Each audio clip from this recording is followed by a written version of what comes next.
You Institute? Yeah. Of course, they compare religious affiliation to political parties, of course. Of course. So right now, we're on that fucking hot topic of who's going to vote for who. They mentioned that religiously unaffiliated are becoming as important a constituency to Democrats as even evangelicals are to Republicans. So basically, that sentence in a snapshot says more faithless people are Democrats and more faithful people are Republicans. That's just about what that whole sentence says. Obviously, I'm looking at that all. I doubt y'all believe that, because God knows I know some pretty faithless Republicans. Some that just I don't know who they be talking to or believing in. But I'm just curious. Politics aside, do you think religion in the country is becoming not that we're becoming a godless country, but that religion basically is just no longer a priority? I'm sorry, go on. Skills. Is religion a priority? I'll say yes, it's still a priority. But you can't control a human being. God gave us a brain. We think our own ways. We believe our own things. Therefore, we can try to minimize or quarantine an element, but the human element you will never understand. So there is really nothing we can do except for sit back and wait.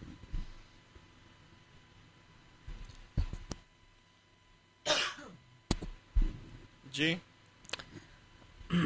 I don't know. It's, to me, the way how I see it is that religion in the U.S., it's, I don't know. I don't know how to say it. I really don't.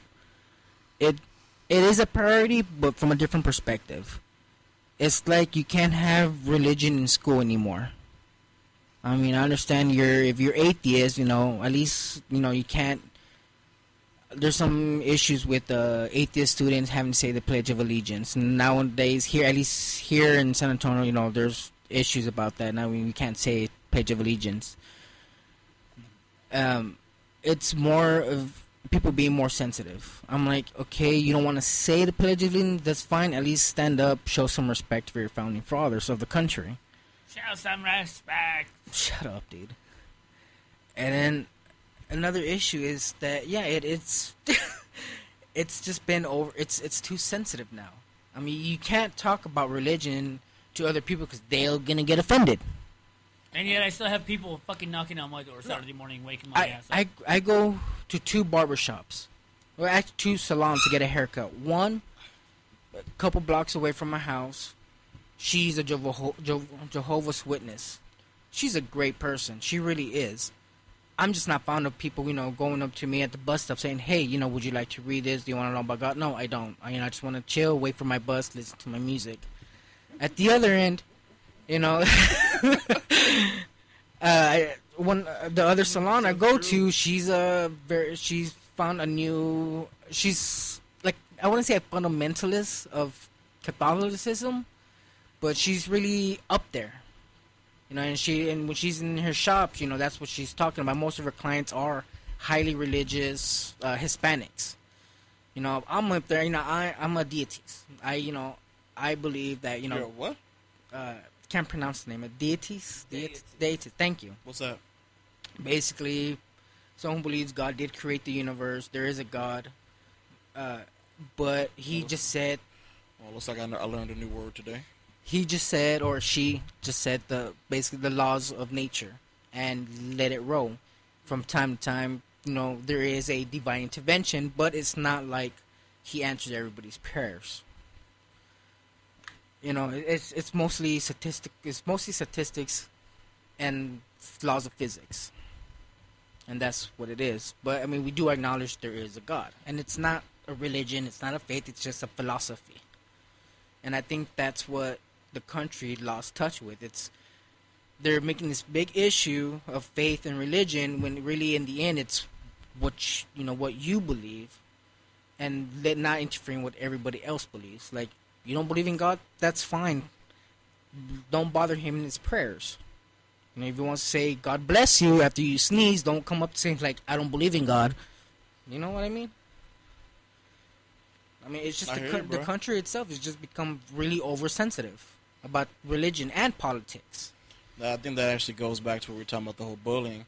Maybe just as a human beings lately, we've become too sensitive. As Cromwell mentioned earlier, we got to give us some thick skin.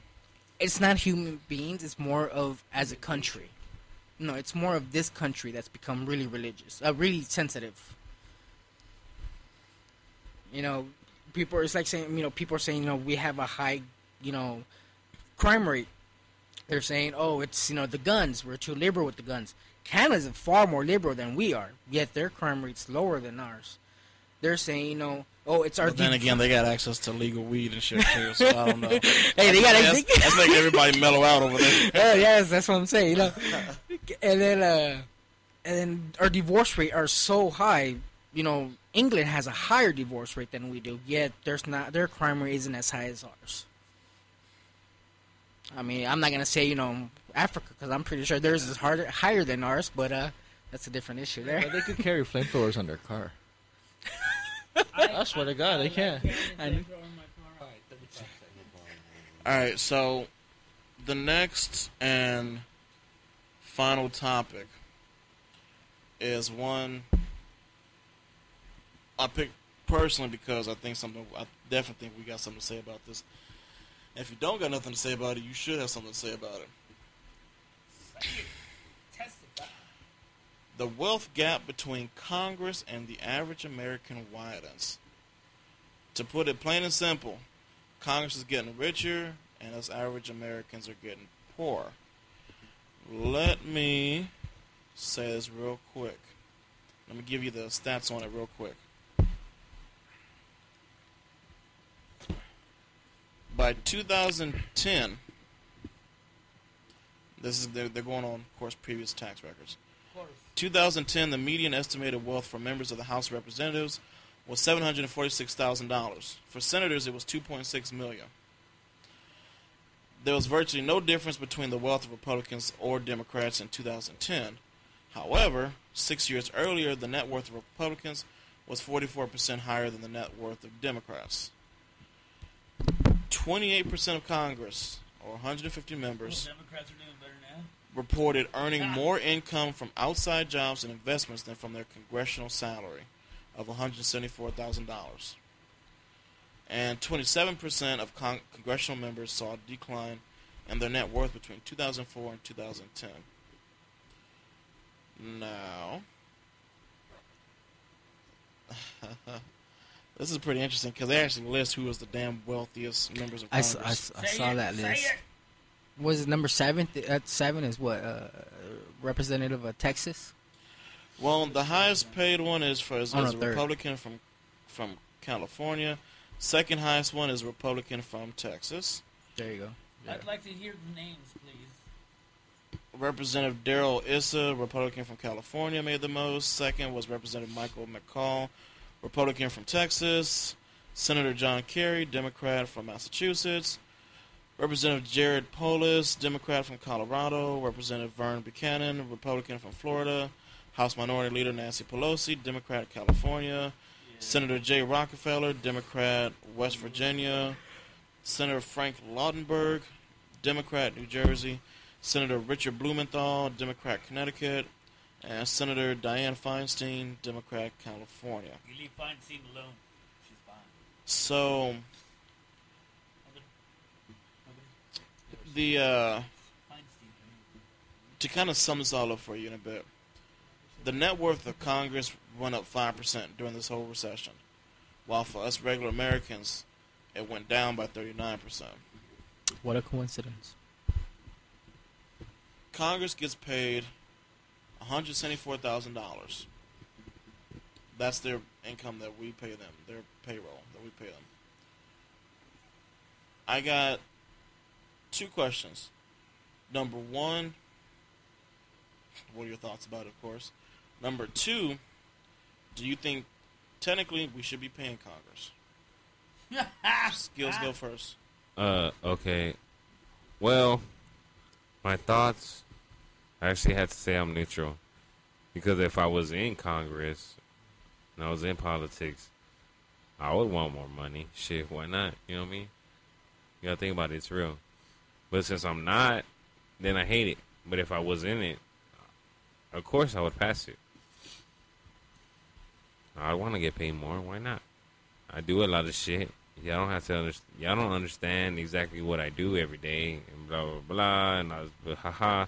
Okay, part 2. It's more like, should I respect it? Well, not really, because. Well, no. Part 2 is, do you think that we should be paying them? Part 2, should I be paying them? Well, to be honest, no.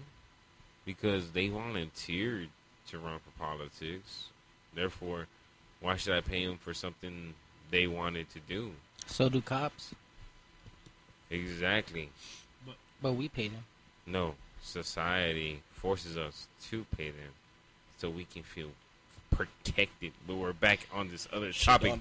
Don't nobody force me to pay for fucking cops protecting my ass. My ass. You have a girlfriend? You ever take her out to eat? You took her to the movies? You ever take her to a hotel room? You pay for pussy. That means you pay to protect her. You just don't understand it. The two don't even go together. Yes, they do. They go together. Anyways, Back on moving topic. Your skills on that one. Yeah, well, Moving on. you gotta think about it. Like, how am I actually supposed to pay somebody for volunteering to do something that they wanted to do? Do I pay a crackhead who wants to shoot up? Do I pay a cokehead who wants to snort up? Do I pay a drunk who wants to drink? Why should I pay a politician who wants to be in politics? So do you think you should get paid more because you have a degree? Because you volunteered for that. Do I expect it? You got you there. Yes. Same. Do I deserve it? That's not my choice. I'm just doing what the fuck is written.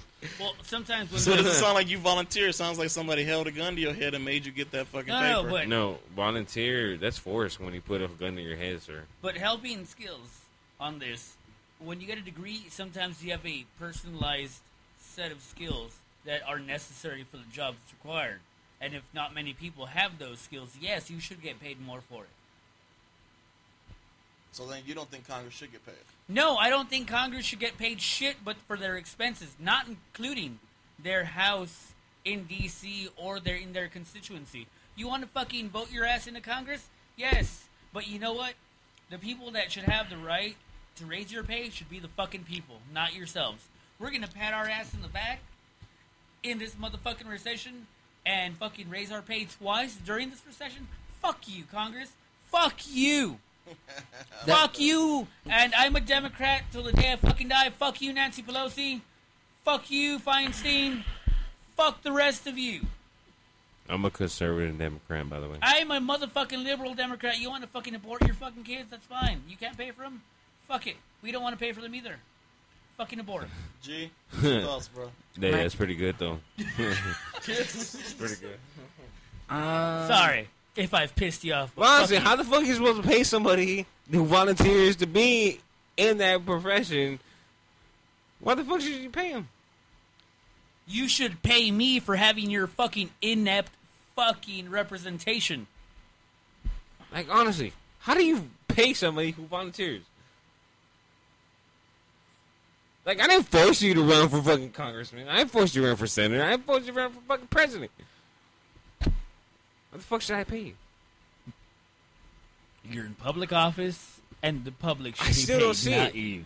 Ain't my fault you woke up one day, I'm going to be president of the United States. Well, fucking, I'm going to be a citizen of the United States. You know what I'm saying? Yeah, Like, I don't fucking understand. exactly what Skill said. It's not my fault you want to be fucking president, congressman. Fuck you, pay us. I don't Fuck understand you, it. pay us. G, All right, first of all, I do agree that we should pay Congress. A But this- modicum of what they get now. Exactly. Hey, you turn See. that shit back on because I can't fucking say shit after that. I mean, the reason why is because they are making the choices for the country that's best for us. Who elects them? When they don't fucking read the briefs that go across their desk?